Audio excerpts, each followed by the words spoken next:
Bayan, pag-usapan natin itong pahayag ni VP Sara Duterte. Mga kababayan, itinanggi na kilala si Madriaga pero meron siyang nakalimutan mga kababayan sa kanya pong mga pahayag. Alina't puntahan natin yung official po na pahayag nitong si VP Sara Duterte, mga kababayan, hinggil po dito sa kontrobersyal ni na si Ramil Madriaga. So ayon po dito mga kababayan sa ulat o sa pahayag nitong si VP Sara Duterte, ang sabi niya ay ganire. Official statement on the false accusation of a certain Ramil Madriaga. I do not have a personal relationship with Ramil Madriaga, nor have been I ever given him instruction of any kind. I have never visited him in prison, nor I have spoken to him about anything at any time. The photographs he submitted are unrelated images taken during public events where I was present. These images do not support his allegation and merely show that he was present as part of an election campaign group, mga kababayan. Kaya lang, 'di ba, sabi niya hindi daw niya kilala. Dito ka magtataka, hindi mo kilala. Pero, mga ka-GPnatics, okay? Kasama mo dito, nagbi-video call. Kasama mo dito, nagbi-video call. 'Di ba? Ayan ka-video call mo. Yung parallel group mo. Sara All, Isip, 'di ba? Yung iba pang mga barangay ata to, kapitan, di ko alam. Hindi ba mga ka-GPnatics? Tapos dito, kung iisipin ninyo, ayan nilagyan mo yung kumbaga, inabot mo itong bandila ng Pilipinas. So ibig sabihin, mga kababayan, isa ito sa pagpapakita na mina-appreciate mo tong tao na to, na kakilala mo. Okay? Pinagkakatiwalaan mo, mga kababayan. Kasi unang-una, ganito, paano ko sasabihin na pinagkakatiwalaan niya itong tao na to? Siguro naman hindi basta-basta makakalapit kay Sara Duterte. Tama? Hindi basta-basta makakalapit kay Sara Duterte. May marami pong mga, alam naman natin kung gaano karami yung mga tagapagbantay nito. Di ba? Sobrang dami ng gwardiya niyan eh. The fact na inabot mo ito, ibig sabihin may tiwala ka dyan. Again, si Sara Duterte may mga intelligent yan, mga kababayan. Di ba? May mga intel yan. So, pinaprofile nila yung mga taong lalapit sa kanila. Imposibleng hindi niya kilala yan. Sabi ko nga, mayroon pang nakalimutan si Sara Duterte. Kahit magsinungaling siya, mamaya babanggitin ko kung ano, mga kababayan.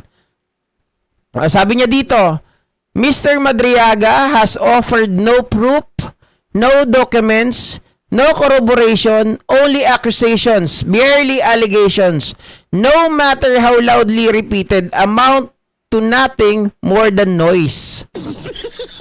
No proof, no documents, no evidence daw, no corroboration. Mga kababayan, syempre ngayon, alam natin, dahil dininay ni Sara Duterte, yung nakilala niya itong si Ramil, it's up to Ramil Madriaga na, mga kababayan, nasa kanya yung burden of proof to, di ba? Para mapatunayan na kilala niya talaga itong mga Duterte. Ang pinakamaganda talaga dyan, kapag nakuha nila yung sinasabi nito na 3 cellphone. Okay? Mga kababayan, doon talagang mabubuo yung tiwala ng tao kapag napakita yung cellphone na yon na mayroong personal na pag-uusap, may mga phone calls. Kasi sabi nung iba, edited lang naman yung pinapakita ninyo katulad nito. Mga kababayan, ayan, halatang edited, nakikipicture lang pala ito. Ako naman, ang sagot ko dito, pwede nating sabihing edited to if this picture kalalabas lang sa social media. Ito ay captured. Ito ay tawag dito, downloaded from the FB page ni Ramil Madriaga way back 2021. 'Di ba? So paano na masasabi ninyo na edited ito? 'Di ba? Oh. Diyos mio, Marimar.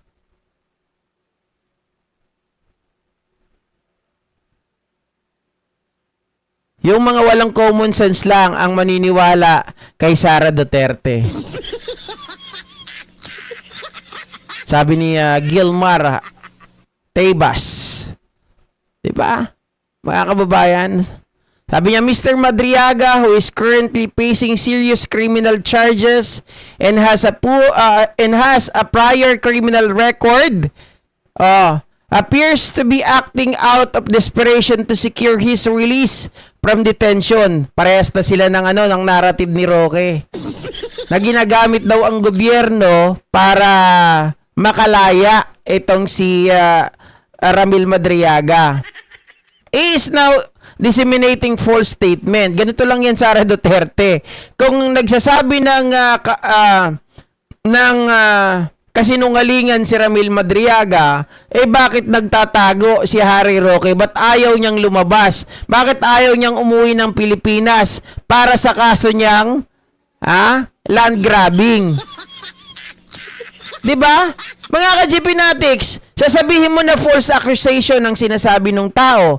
Pero yung tao na nagsasabi pa na iba, na puro kasinungalingan, hindi kakilala ni BP Sara yan, walang katotohanan ng binibintang sa akin, pero ikaw, na pinagbibintangan di umano, sabi mo, ay ayaw mong umuwi ng Pilipinas to face the allegation against you. Diba? Wala, ayaw umuwi ni Harry Roque.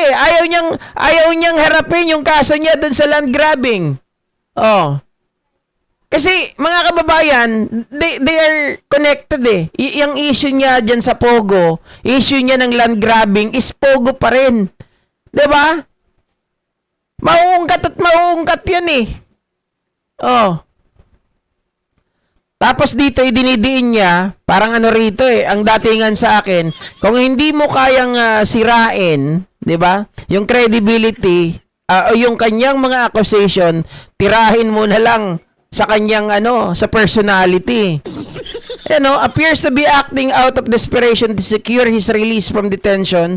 He is now disseminating false statement to government authorities as part of a concerted effort to obstruct and undermine my possible candidacy for president. Talagang wala nang ibang sasabihin mga kababayan, pero wala siyang sinasagot dito na puro lang, wala siyang walang katotohanan yan, wala siyang proof, wala siyang dokumento, walang corroboration, purong ganun. Kaya lang, Sara, meron ka isang nakalimutan. 'Di ba? Meron kang isang nakalimutan, may alegasyon sa'yo na yung bunsong anak mo ay inaanak ni Ramil Madriaga. Ito yung nakalimutan mo. Ako na lang magpapakita sa'yo.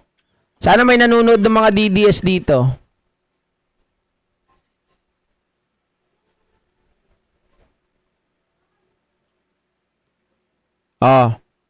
Mga kababayan, sabi dito, 'di ba? Balikan natin tong na to.